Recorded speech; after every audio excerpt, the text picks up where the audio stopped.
안녕하세요. 저는 에트리의 임준호입니다.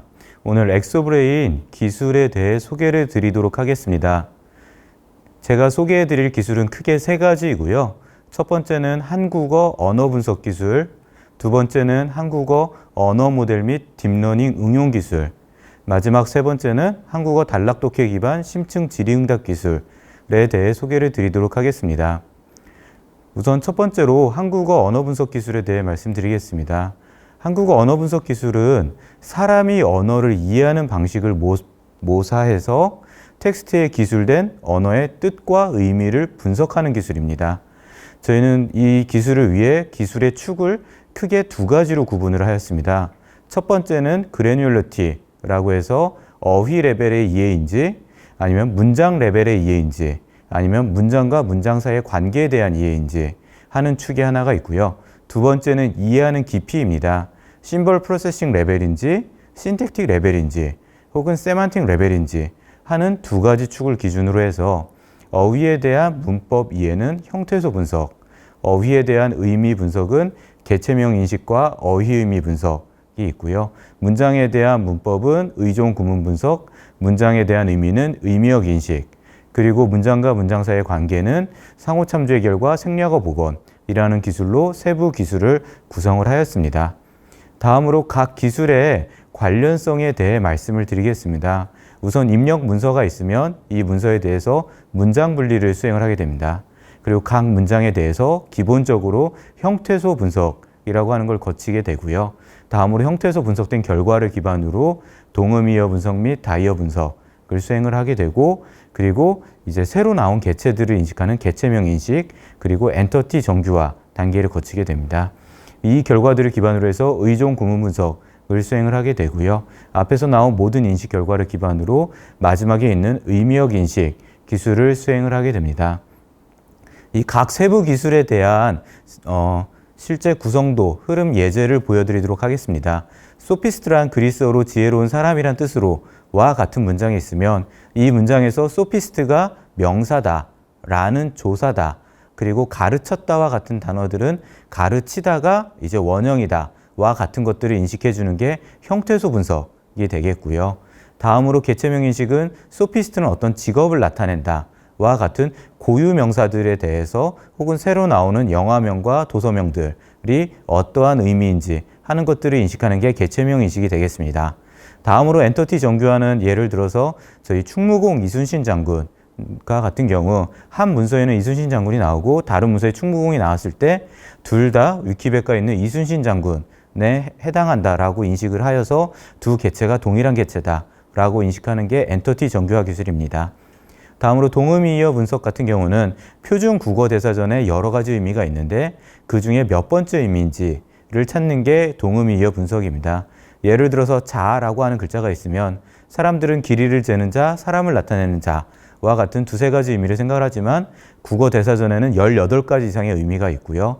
그 중에 사람을 나타내는 자는 18번째 의미이다 라고 하는 걸 인식하는 기술입니다. 의종 구문 분석은 이제 문장을 시퀀셜한 하나의 열이 아닌 문장을 트리 형태로 어떤 어절과 어떤 어절이 서로 관련을 가지는지 하는 것을 분석해 주는 게 의종 구문 분석 기술입니다. 그래서 이제 기존의 한 시퀀셜한 문장이 트리 형태로 바뀌게 되고요. 의미역 인식은 문장을 프리디키트와 아규먼트라고 하는 걸 이용을 해서 문장을 이제 의미적 프로포지션으로 바꿔주게 됩니다. 그래서 만들어내다라는 프리디키트에 대해서 대상이 지혜다, 만들어내는 주체는 사람이다 와 같은 정보를 인식을 하게 됩니다. 저희 엑소브레인 한국어 분석 기술은 최근 3년 동안 약 19건 정도 기술 이전이 수행이 됐었고요. 그리고 저희가 연구용으로 오픈 API를 공개를 하였는데 올해 2020년 1월부터 8월까지 약 1,190만 건 정도가 사용이 되었습니다. 하루 평균으로는 4만 1,000건 정도에 해당하게 되고요. 그래서 실제 필드에서 많이 사용되고 있는 기술이라고 봐주시면 됩니다.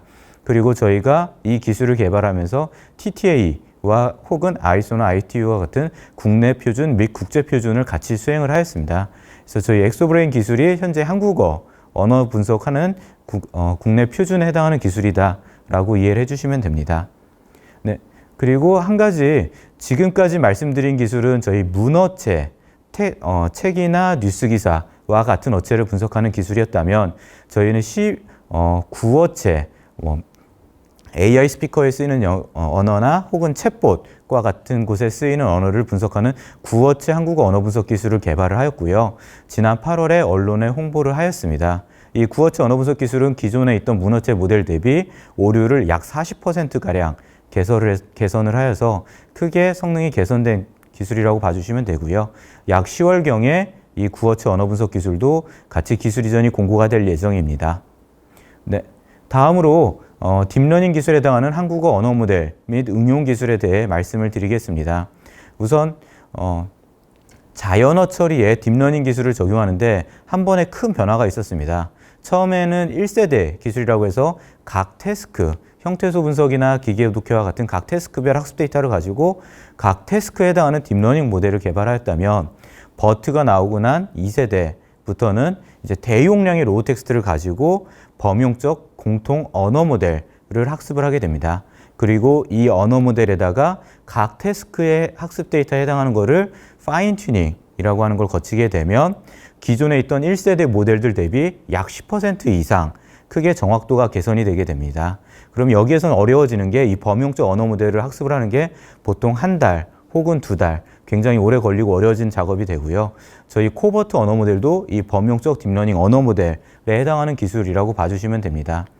저희가 기술 이전한 기술은 크게 두 가지 종류입니다. 첫 번째는 한국어 언어 모델 코버트 모델이고요. 종류는 크게 세 가지입니다. 형태소 단위 모델, 워드피스 단위 모델, 그리고 라지 모델이 있는데요. 형태소 단위 모델은 저희 한국어 언어 분석을 좀 더 정확하게 할 때 형태소 분석을 하고 언어 모델을 거치게 되면 더 정확한 결과를 얻을 수가 있게 되고요. 워드피스 모델 같은 경우에는 문서 분류와 같은 단순한 예제에 좀 응용 가능한 모델로 봐주시면 됩니다. 그리고 라지 모델 같은 경우는 기존의 처리 시간이 조금 더 걸리더라도 훨씬 더 정확한 결과를 얻고자 할 때에 필요한 모델이 라지 모델로 봐주시면 되고요. 이 언어 모델을 이용하는 응용 기술로는 기계 독해 기술, 그리고 문장 간 유사도 분석 기술, 그리고 텍스트 분류 기술이 있습니다. 그리고 마지막 한 가지로 형태소 단위 언어 모델을 사용하기 위한 선행 기술로 앞에서 말씀드렸던 형태소 분석 기술도 같이 세부 기술로 포함이 되어 있습니다. 우선 저희 한국어 언어 모델 같은 경우에는 대용량의 약 23.5기가 뉴스를 약 15년 분량에 해당하는 데이터를 모아서 47억 개 형태소를 가지고 언어 모델을 학습을 하였고요. 지금 언어 분석, 기계 독해, 문서 분류 등 다양한 태스크에 범용적으로 적용 가능한 딥러닝 기술이 되겠습니다.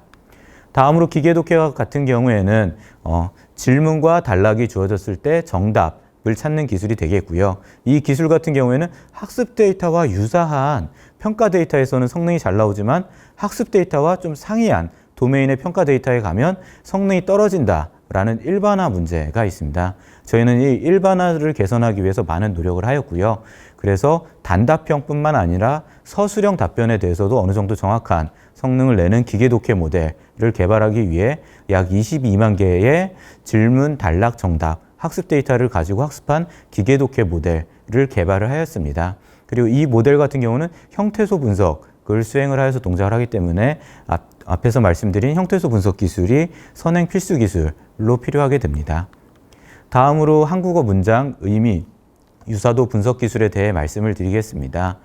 두 개의 문장이 있을 때 이 문장이 의미적으로 같은지 다른지, 같다면 어느 정도로 유사한지를 분석하는 기술이 되겠고요. 아래쪽에 예문이 있습니다. 이세돌 구단이 알파고의 실수에 대해 입을 열었다. 알파고의 오류 가능성에 대해 말하고 있다. 와 같은 예문이 있을 때 두 문장이 서로 같은 의미다 라는 것을 파악하기 위해서 OX 형태로 분류를 하거나 혹은 같다라는 정도가 1점부터 5점까지 중에서 어느 정도에 해당하는지를 분석하는 기술로 봐주시면 됩니다. 네, 엑소브레인 한국어 언어 모델 및 딥러닝 응용 기술의 우수성에 대해 말씀을 드리겠습니다. 저희가 작년도에 베이스 모델을 외부에 공개를 하여서 산업계 및 학계의 주요 딥러닝 언어 모델로 자리매김을 하였고요. 그래서 많은 논문에서 현재 사이테이션 되고 있는 언어 모델이라고 생각을 해주시면 됩니다.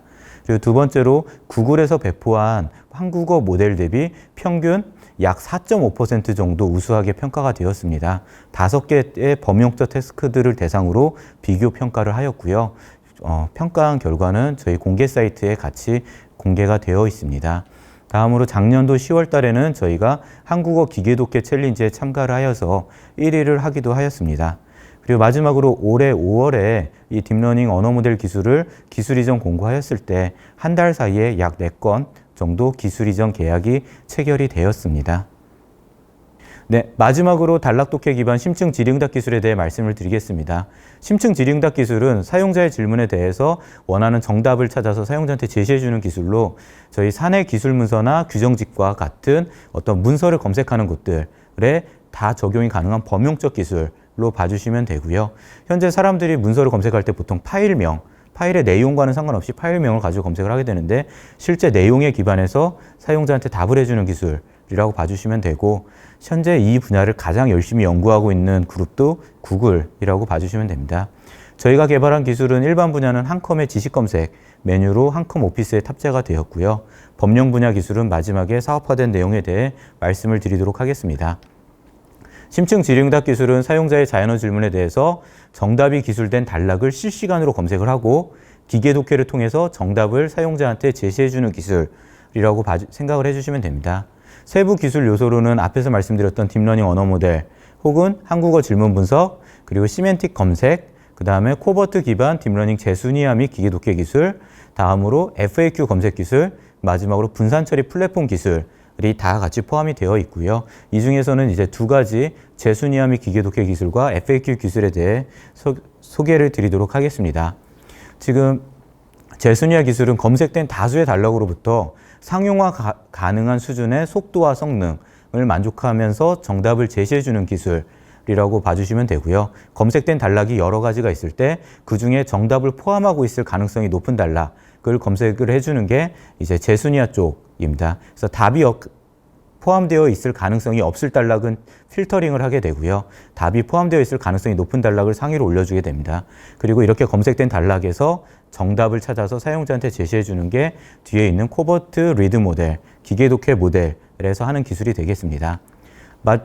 그리고 다음으로 FAQ 기술에 대해 말씀을 드리면 저희가 심볼릭 기술에 해당하는 렉시코 시멘틱 기반 문장 유사도 기술과 코버트 기반 앞에서 말씀드렸던 두 문장의 의미가 같은지를 이해하는 코버트 기반 문장 유사도 기술을 두 가지를 같이 하이브리드하여 이용을 해서 FAQ 인식을 하게 되는데요. 실제 질의응답 기술을 기업에서 서비스를 하게 된다면 반드시 필요한 게 이 FAQ 기술입니다. 예를 들어서 저희가 기존에 사업화를 했던 경험 중에 사용자의 질문으로 독도는 어느 나라 땅이야? 라는 질문이 왔는데 한국어 문서에는 독도가 우리나라 땅이다라는 내용이 없고 일본이 독도를 일본 땅이라고 주장한다 라는 내용만 포함되어 있습니다.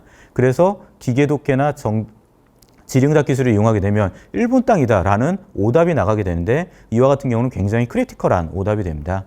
이와 같은 오답들을 제거를 하기 위해서 지금 FAQ 기반 사용자가 자신이 내주는 정답에 대해서 매니징을 할 수 있게 하기 위해서 이 FAQ 기술이 필요하다라고 이해를 해주시면 됩니다.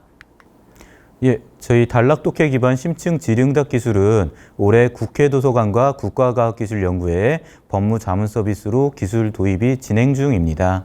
지금 국회 도서관 같은 경우는 입법과 관련된 입안을 심사, 조사하는 업무를 효율적으로 지원하기 위해서 저희 법령 질의응답 기술을 도입을 하게 되었고요. 지금 법률 분야 같은 경우는 단답형뿐 아니라 서술형의 답변에 해당하는 질문이 약 50% 이상일 정도로 굉장히 어려운 분야입니다. 저희 법령 질의응답 기술이 이 분야에 해당하는 기술을 성능을 개선을 하여서 올해 국회도서관과 국가과학기술연구회에 적용이 되게 되었습니다. 예, 지금까지 발표를 들어주셔서 감사합니다. 궁금하신 점은 아래 댓글에 문의해 주시면 답변 드리도록 하겠습니다. 감사합니다.